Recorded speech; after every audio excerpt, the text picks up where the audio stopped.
Good morning, members. Is my name. I and the rest of my group members shall take you through the Russian-Ukrainian war, the effects for Uganda as a nation, as well as the strategies. Before, allow me as I take you through the background of this war. On 24th February this year, 2022, Russia launched a full invasion onto Ukraine. This has been an ongoing war that started way back in 2014, where Russia was accusing, where there was a conflict between Crimea and Donbass. These are territories where Ukraine and Russia are all claiming for the territories.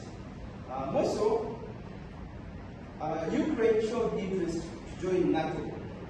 Bearing in mind that NATO has been always in loggerhead with Ukraine, with Russia. Therefore, Russia could not.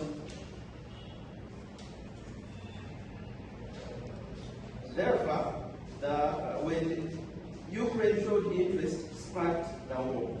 Uganda as a country has been trading with Ukraine and Brenda, is my name.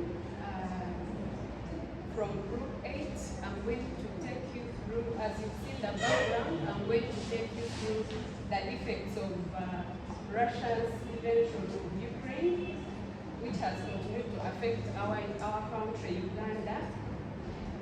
And the first point is increasing inflation. The monetary policy statement of July 2022, published by Bank of Uganda, indicates a 6.3 and 5.1% in May 2022, from 2.7 and 2.3% in January 2022.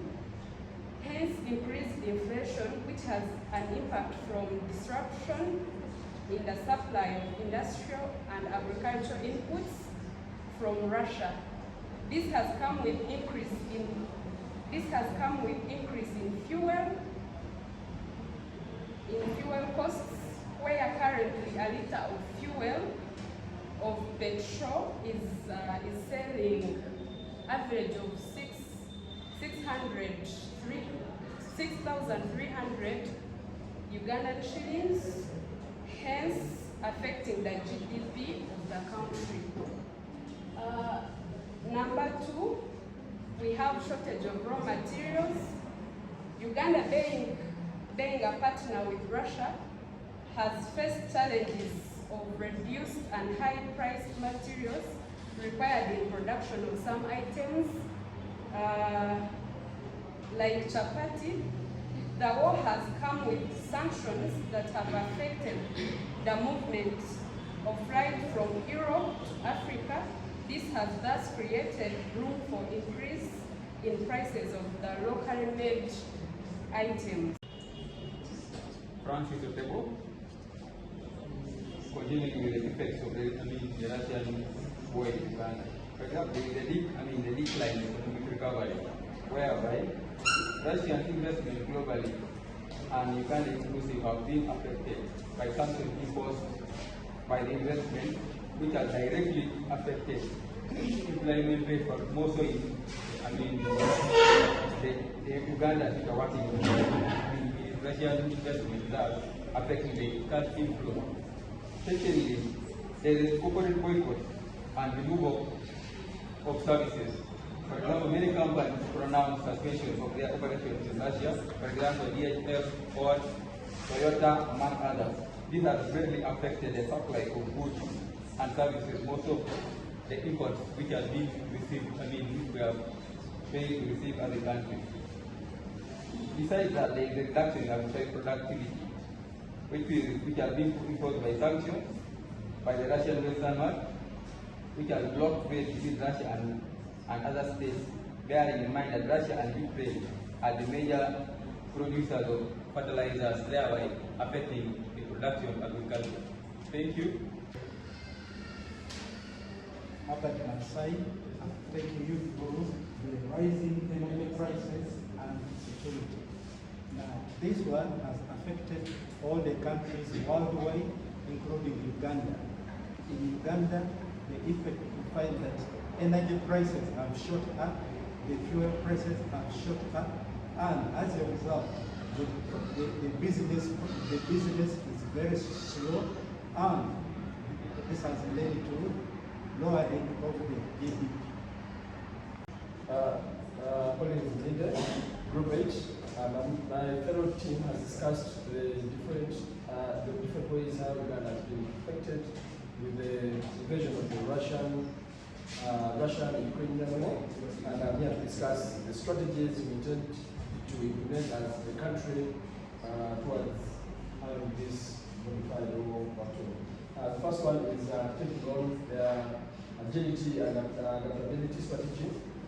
Through the Ministry of Finance, different firms in both private and government sector are to be taught on how to go agile and respond to different circumstances that come through by doing other businesses in the event one is affected.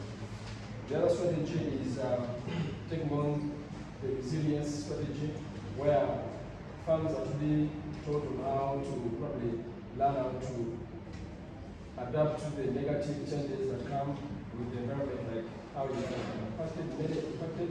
Many businesses have crumbled, and different procedures are being adopted to make sure this doesn't affect the revenue through the Ministry of Finance, and as well looking forward to make sure that our GDP grows amidst this ongoing inflation.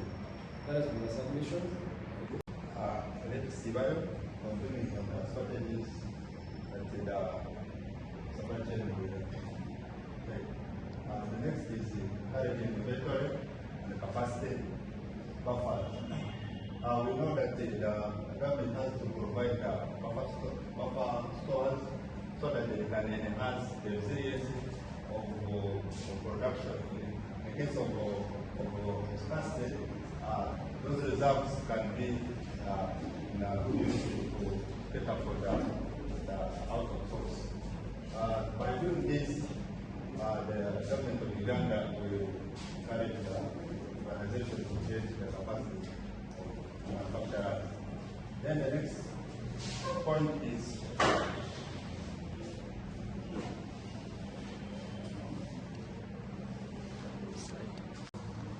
manufacturing network diversification. So amidst the Russia-Ukraine invasion, the ministry is to advise the local entities and supply chain leaders to consider on what produce and what order, so that they can create the diversity. So in so doing, the Ugandan country or the economy will increase the GNP. William Eriku, continuing with the strategies, we are looking at embedding sustainability into supply chain operations. Sustainability is in the form of social and environmental aspect, which affects growth and profitability.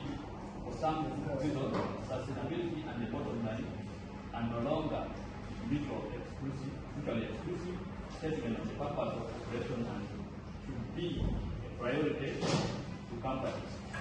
In this case, we encourage the government of Uganda through Ministry of Finance to encourage companies that as much as they want profit, they should also look at other factors like environment, people, planet in their businesses, so that we manage this situation, we arrest the situation as well as making profits.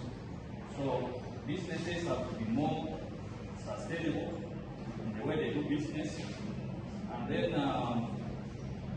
we have ministries who can regulate this PPA, NEMA, to make sure that businesses continue as well as observing the regulations. And in conclusion, if we manage all these issues properly,